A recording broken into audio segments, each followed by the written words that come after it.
10 € offerts et votre premier dépôt doublé avec le lien en description. Voilà les gars, ça c'était un moment très très spécial. Ça c'est magnifique, extraordinaire, absolument historique. Lille, le LOSC, ce club-là l'emporte à Pierre-Mauroy contre nul autre que le Real Madrid, champion d'Europe en titre, un club qui n'avait pas été battu depuis 9 mois. Et ben il tombe là contre de formidables Lillois qui ont sorti un super match. Je pense que le meilleur compliment qu'on peut leur donner là d'emblée, c'est que tu changes les maillots d'en face, tu changes un petit peu les visages, tu brouilles les pistes. Personne ne peut dire que c'était le Real Madrid. Ils les ont totalement fait déjouer. Ils leur ont pas laissé grand chose. Une toute fin de match, ouais, un petit peu de réussite sur la fin, mais dans l'ensemble, franchement, performance de très très haut calibre défensivement. Une organisation, on va en reparler, on va se montrer toutes les images.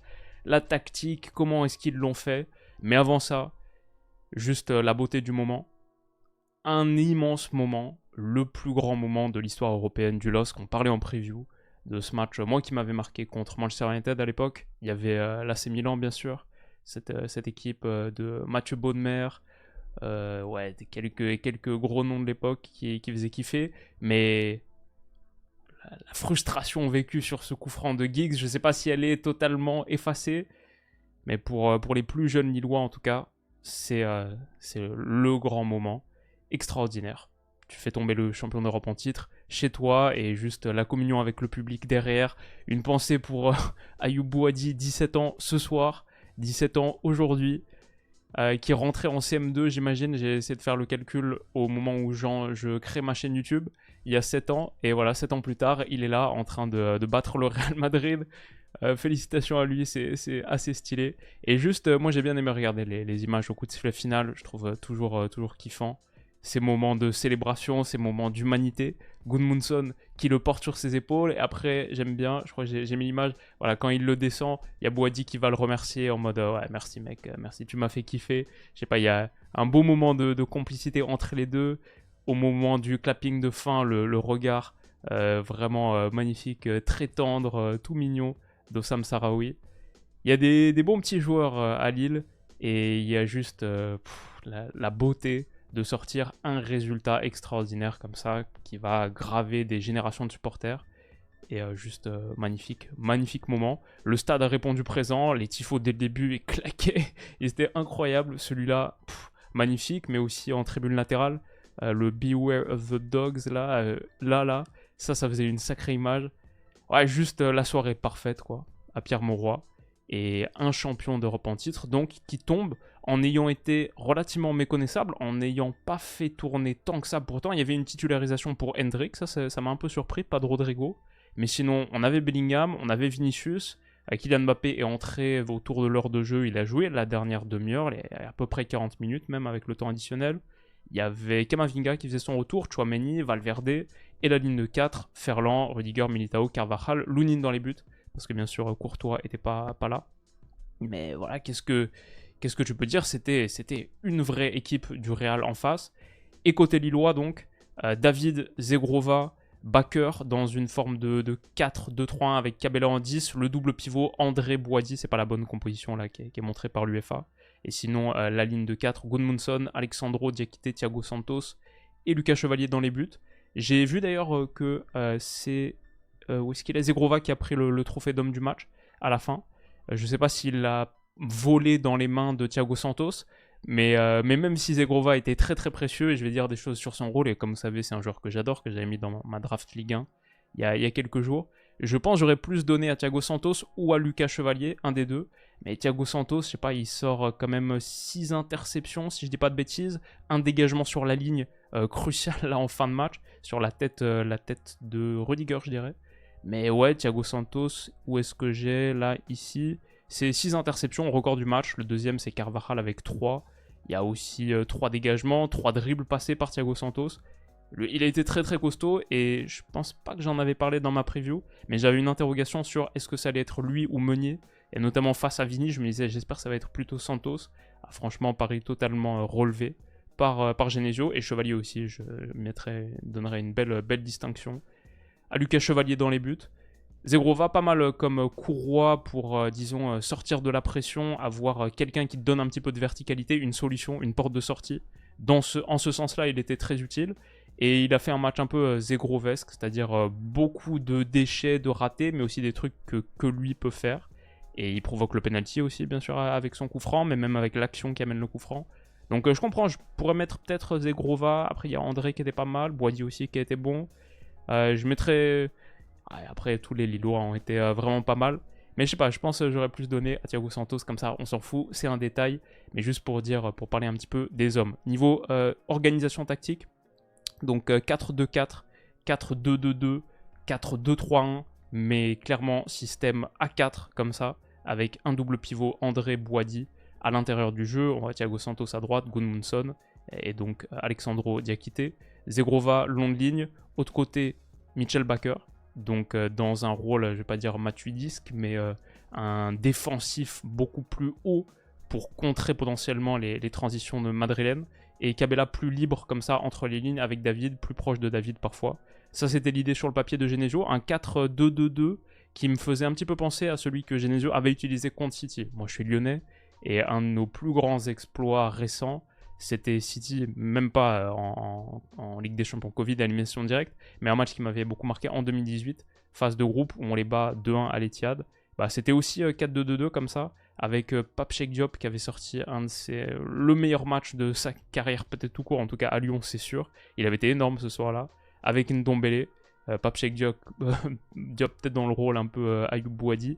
Et ouais, avec un joueur un peu excentré comme ça, Aouar, qui dans une position différente, voilà. Quelque part, peut-être c'est l'idée que Genesio aime bien face à des gros comme ça pour pouvoir transiter facilement du 4-4-2 défensif à une organisation un peu plus proche de celle-là avec ballon. Je sais pas, mais ce que je dirais surtout, plus que finalement l'organisation sur le papier, c'est que le Real Madrid a bien laissé Lille s'installer. Au bout de 20 minutes, je me dis, ah ouais, bah en fait, c'est un match assez équilibré. Je vois pas un gros Real en face. Et je dirais la première erreur de l'approche madrilène dans cette rencontre, c'est avoir laissé Lille s'installer, prendre la mesure de ce match, pas trop paniquer, parce qu'il n'y a vraiment aucune pression mise par Endrick, par Vinicius sur le porteur. C'est un bloc médian-bas, assez passif, très passif, j'ai trouvé le Real, qui a laissé Lille prendre la température de cette rencontre, et sans doute une erreur, parce qu'ils ont bien pris cette température. Voilà, je vois des choses comme cette séquence par exemple, où Diakité trouve un ballon intérieur pour Benjamin André, comme ça, là, entre les lignes, sans opposition. Dans cet intervalle, Endrick, Vinicius, les deux sont au pas de marche. Ils font absolument aucun effort défensif. Et bon, c'est pas très difficile pour André, avec sa qualité, d'aller trouver, hop, en une touche magnifique, un renversement haut de côté pour Zegrova, qui mange la ligne, qui essaye d'étirer la ligne madrilène avec sa largeur. Et ouais, même des déplacements ensuite intérieurs comme ça, Thiago Santos, Zegrova, ce duo-là, il marchait bien. Et c'est dangereux, ça aboutit sur un centre, ok, il n'y a rien derrière, parce qu'après Madrid quand même défend bien sa surface, mais laissait le LOSC progresser jusqu'à leurs 30 mètres relativement confortablement. Ils ont toujours la qualité en transition, ça c'est sûr. On a vu sur cette récupération de Camavinga, si vous vous souvenez, c'est la première grosse occasion du match. Endrick qui accélère, et ouais, il a de belles petites foulées. Il est tonique sur ses appuis, ça aide quand t'as des appels de sacrifice aussi de Vinicius, qui mobilise tout de suite Alexandro Diakité, les deux centraux qui sont aspirés. Il y a Vinicius qui fait un appel dans ton dos, ça fait un peu flipper, ouais. Mais du coup, Endrick en profite. Il y a un arrêt de Chevalier qui a fait pas mal d'arrêts. J'imagine il doit en avoir 4-5 des arrêts pour Chevalier, peut-être même un peu plus. Où est-ce qu'on peut voir ça? Chevalier ici, 5 arrêts pour Lucas Chevalier. Il y en a beaucoup qui étaient sur lui. Après, il les a repoussés dans la bonne zone et il était bien sur ses appuis. Son positionnement était bon surtout. Et c'est exactement le cas sur cette frappe d'Endrick. Le Real, ça c'est leur manière de procéder. Encore plus depuis une saison et demie, depuis quelques semaines aussi, où ils sont pas franchement emballants, que ce soit en Liga, même en Champions, quand ils ont battu Stuttgart. C'était un peu moyen. Bon, c'est une approche passive et après, exploser en transition. Clairement, Bellingham, Vinicius, des circuits assez courts et pas très sophistiqués, mais avec la qualité individuelle de ces gars-là, tu sais que ça peut toujours faire mal. Là où Lille a été très bon, je trouve, dans les replis défensifs, rien à dire. On voit Ayoub Boadi qui revient au pas de course, mais aussi Thiago Santos qui laisse pas Bellingham passer l'épaule, et très très beau retour taclé. Encore une fois, pour moi, la preuve que Thiago Santos fait un excellent match dans tous ses duels, que ce soit avec Vinicius, avec Jude. Il avait des clients dans son couloir et il les a constamment muselés. Il était très très bon. Et là, c'est une preuve de plus. Ouais, je pense l'agressivité aussi lilloise, l'activité. Comme ça, haut sur le porteur, à la perte, ok. Carvajal dans sa propre surface, serré, par Boadi, par Zegrova. Et à la fin, ça va faire même interception de Zegrova et un corner gagné comme ça. Très très bien joué. Qu'est-ce que j'ai d'autre? Zegrova. Ce petit ballon pied gauche là, il était magnifique. Ça, c'est typiquement comme je disais dans la draft avec Stan. Zegrova, il peut être frustrant et après, parfois, il a le geste que lui seul sort. Et ce ballon là, magnifiquement brossé au second poteau pour David. C'est pas au hasard. C'est pas juste mis dans une zone. C'est un centre magnifique.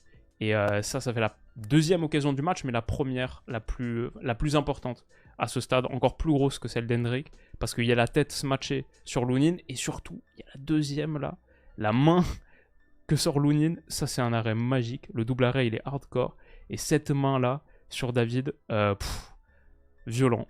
C'est le genre de situation que David se repasse dans sa tête toute la nuit, s'il marque pas son penalty et que Lille l'emporte pas, parce que s'il n'y a pas de penalty tout court même, sinon il se repasse sans doute plus le penalty qui raterait, mais cette action là, c'était très très grosse occasion, et symbole d'un Lille qui rentre bien, qui est bien rentré dans son match, qui franchement a pas du tout à rougir de sa performance et de sa production.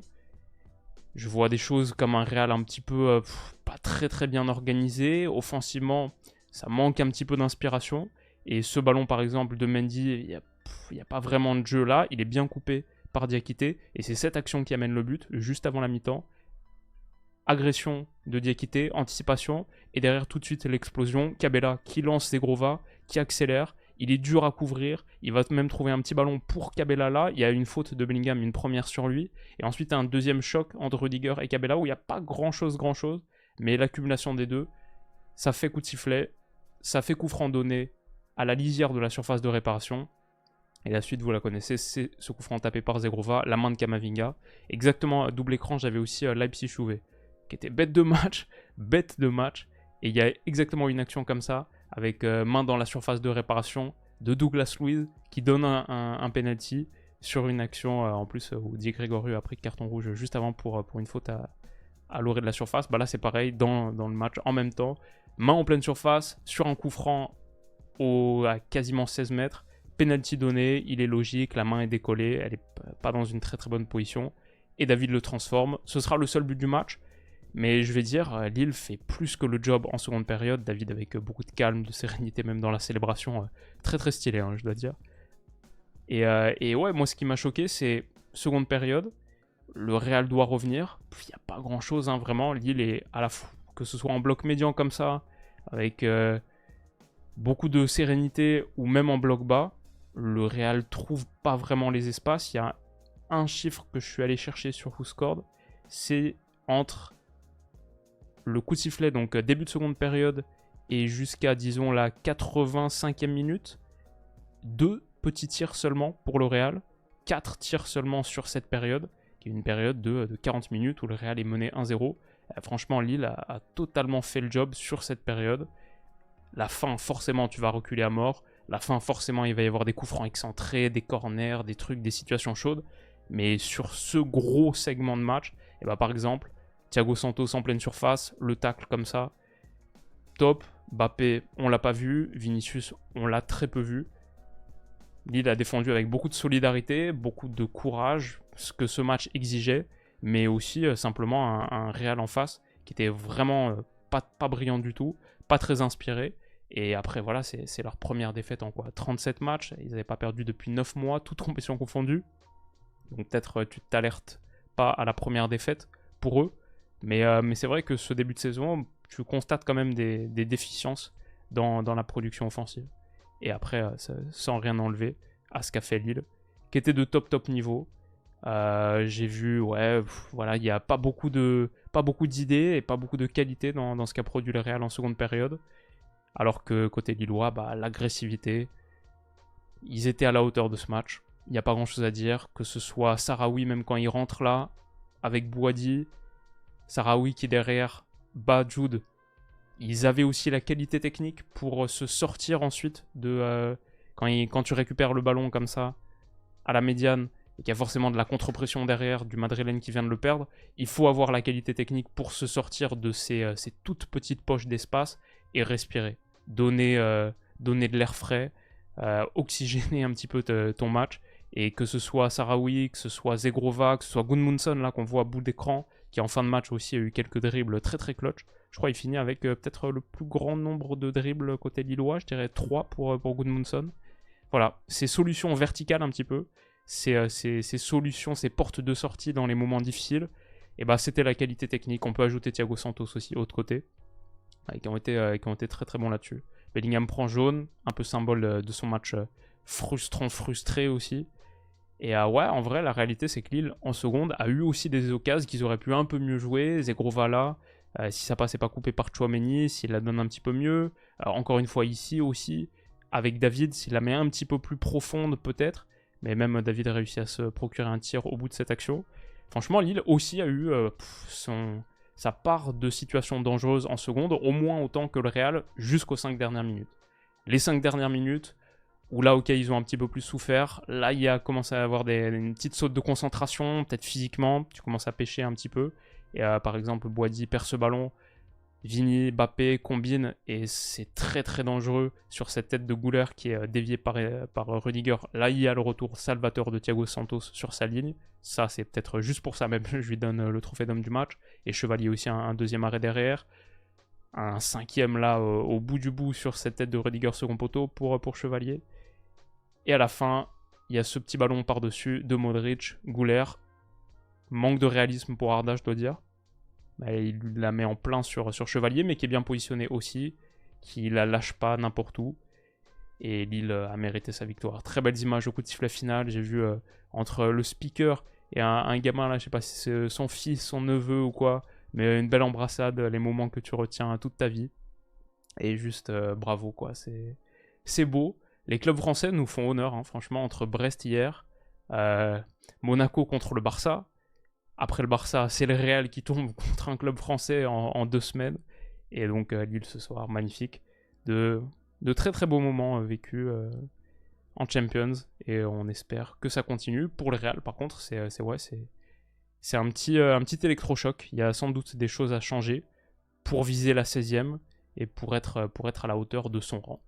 C'est ce que je dirais.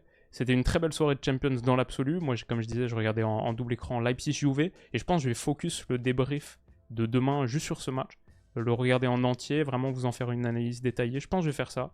Parce que c'était cool. Sinon, Aston Villa-Bayern aussi, la victoire des Villans dans le remake de la Champions 82. Incroyable. J'ai vu que John Duran a marqué.